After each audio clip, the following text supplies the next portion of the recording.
They don't have time. They say you in the way. But God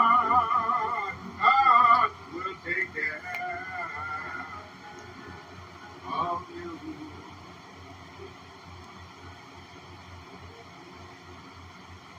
The success and wealth of rock groups like The Who put Pete Townsend, who lives in this house by the River Thames, in a different category.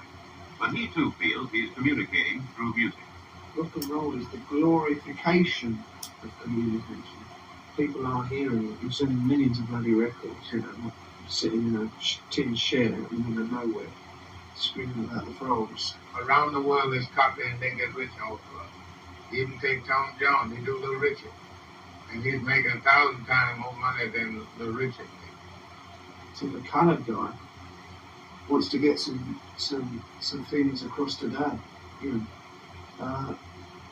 can be the biggest rock and roll star in the world. It's still my people's music. What we should be doing and getting paid for it, we not. They let the white man do it, and we get nothing.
Why you ordered that, buddy?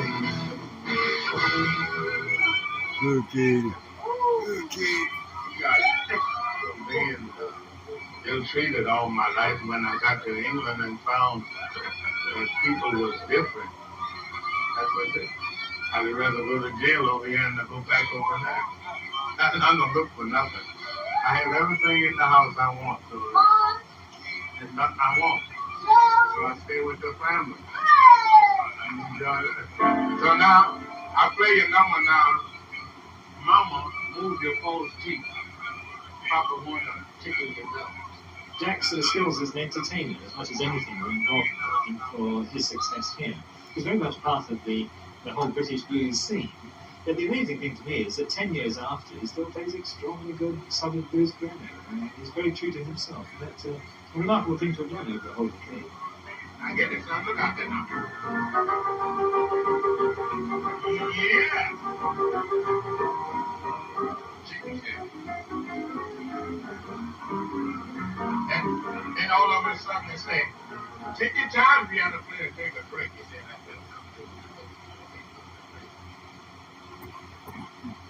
Alexis Corner is the man who foresaw the far-reaching importance of blues, and in the early 1960s formed the first British blues band, which included Eric Clapton and then later Mick Jagger and Keith Richards of the Rolling Stones. These very open thirds and sixths are very African harmonies and very natural singing harmonies, and I think that the music really developed out of that, plus the effect of Western church, Wesleyan hymns, Methodist hymns, more than Western pleasure music. He took us on down to the county jail. I never had nobody to put my bill at the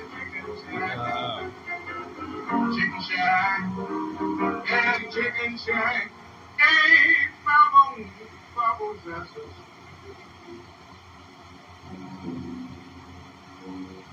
The white groups emphasized the glamour and sex of the pop revolution. It was this element which sold blues back to the States with great commercial success. One such group, Savoy Brown, rehearsed for their new album.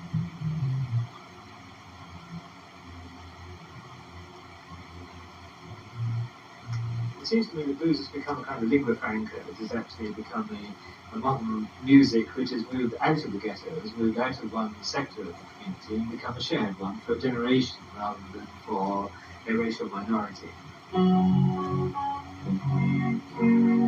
That's right, yeah. Everybody's talking, they say the world has fallen too low. But in that soul, nothing so, it's got a brand new story.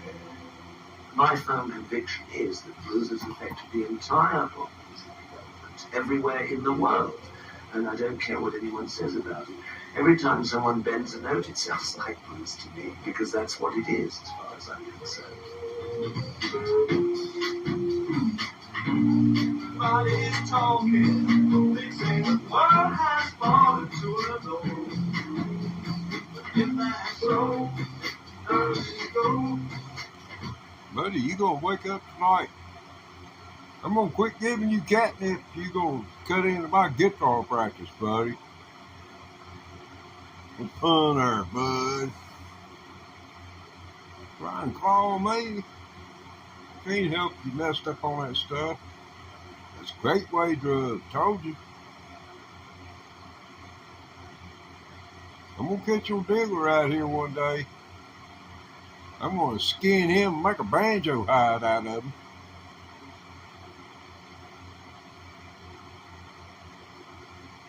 Yeah, you know I'm full of hot air. Back to the blues show. Alexis Corner has strong views about Savoy Brown. It's a very raw band indeed. It's more deliberately vulgar, it's more deliberately coarse. They've made some absolutely diabolical records, but really atrocious, and at the same time I've seen them give some very good performances. But they are a very temperamental band in that way that they are up and down. Really don't know what they can do next.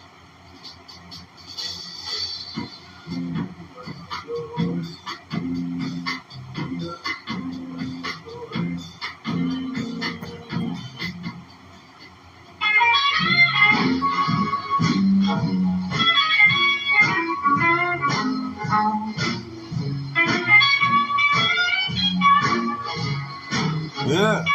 B.B. King played Chicago City Blues, a sound which was important to white groups. Oh, man. Yeah.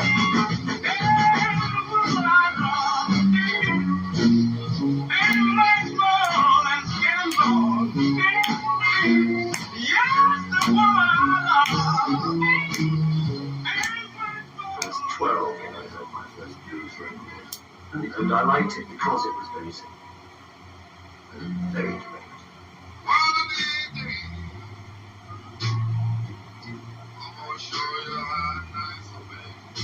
The first name to catch on with blues in general here was Muddy Waters, without a shadow of doubt.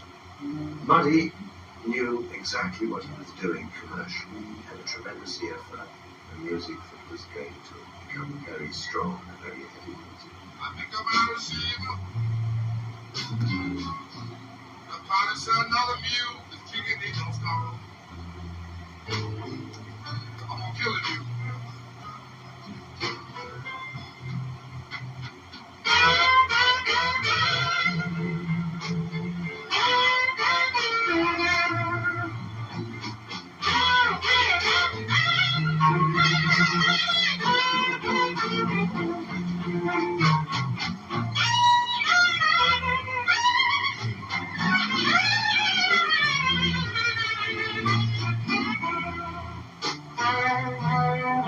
Right.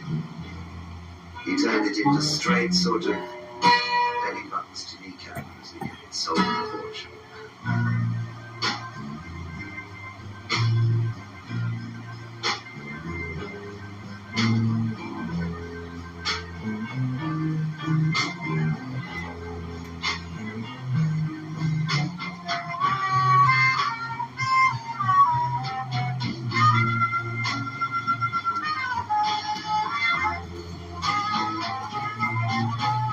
Buddy, listen to that blues got me all fired up, man. I want to play some guitar.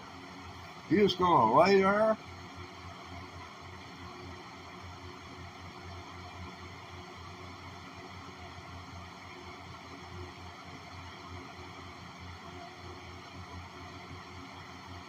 All righty.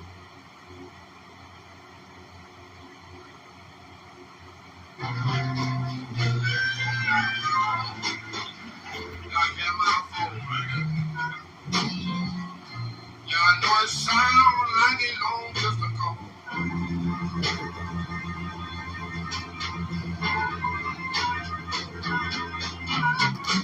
I know you hear my phone keep ringing. Yeah, I know it sounds like a long distance call.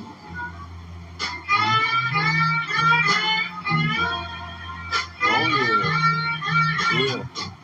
I pick up my receiver. The pilot said, I like that falsetto note. I was down in my neighborhood one day, and I was talking to some friends of mine, and they all was standing on the corner. They was laughing at me. Said, after a while, I went back home, like a good man should. I put my hand in my pocket and got my key out and unlocked the door. And now standing my wife, she was crying. She said, the little girl was jumped up in the floor. She patted her hands together and she looking straight at me. And she was saying, and she was saying, and she was saying, and she was saying, Mother, if another mule is kicking me, don't stop.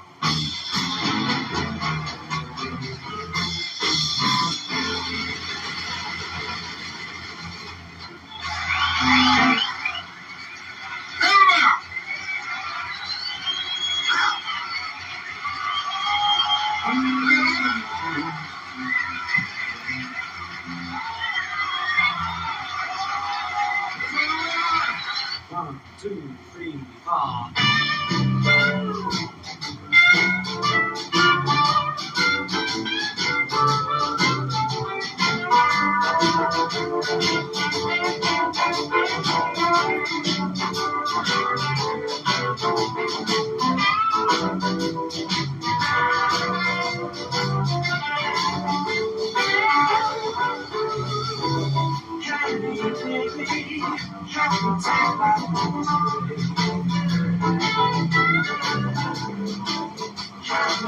Fleetwood Mac playing original Chicago City blues notes. They had 3 #1 hits today. That's done by their children March and a couple of successes. They prefer Casamia in the woods. The Fleetwood Mac sound had that sort of hypnotic, long time, overnight feel, which, if it's well played, is tremendous. But on a bad night, it's the most dreadful bore you've ever heard in your life. Because it depends entirely on the way people fall on that rhythm thing, going over and over and over. It's like African drum music, well played. It's a form of hypnosis which I find inescapable.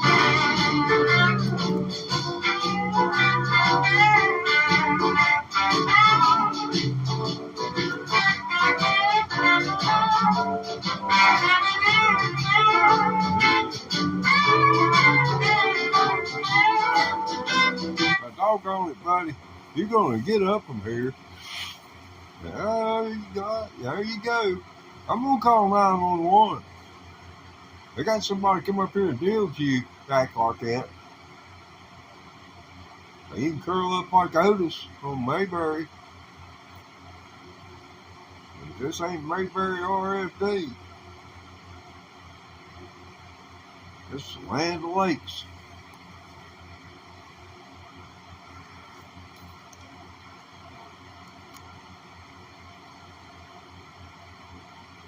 Holding up progress, bud. Now yeah, look at the channel change. I know, I said I'd play some blues, and I said you can sleep, but you weren't going to sleep all night, and here you are. You ain't keeping your word, man. It's all about, keeping your word. Oh, I know how you gonna do it. Man's words is bond, and you ain't a man. Okay, you got me.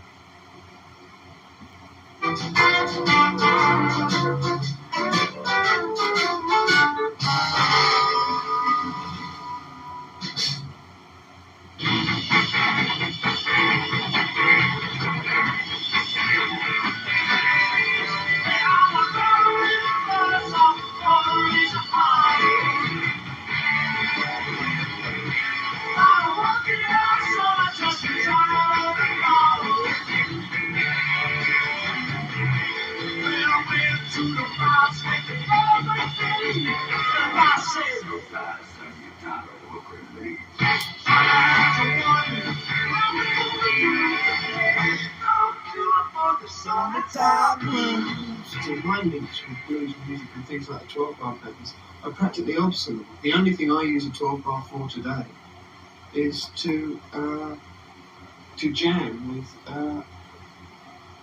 uneducated musical people. When I first started, that was the thing. When you had to jam, you use a 12-bar. But today, the chords are a bit more like the new chords that have been developed, which are kind of equivalent to the 12-bar. They're very simple there, but they're kind of more like a da da da da da da or that kind of thing. I work hard, baby. I work hard every day. Is Alexis calling you? Buddy, is Stevie Ray following this? Come on, man, give it up. Stevie Ray in here? Am I going to watch all of this for nothing? Stevie Ray gone, ain't heaven. I want to go where he is. He's living the life, if you like, of a blues musician. I mean, he's never, ever been rolling in money. He's never, ever had audience feedback. He sees things and then he pulls it all together. In fact, it was him who was directly responsible for the Stones coming together. And if for that fact alone, I mean, he should be carrying around with those sit-down chairs on the back of an elephant. I think that to look at him now and realise that some people must have something going on between them. What do you know? You accuse me of women that I ain't never seen. Now people want steals to love it when you don't see what you should. People want steals to love it when you don't see what you should. The day-to-day existence of prostitution requires touring the countryside and playing one-night stands. Here, Chicken Shack's roadies set up the elaborate and expensive amplifying equipment that is moved from gig to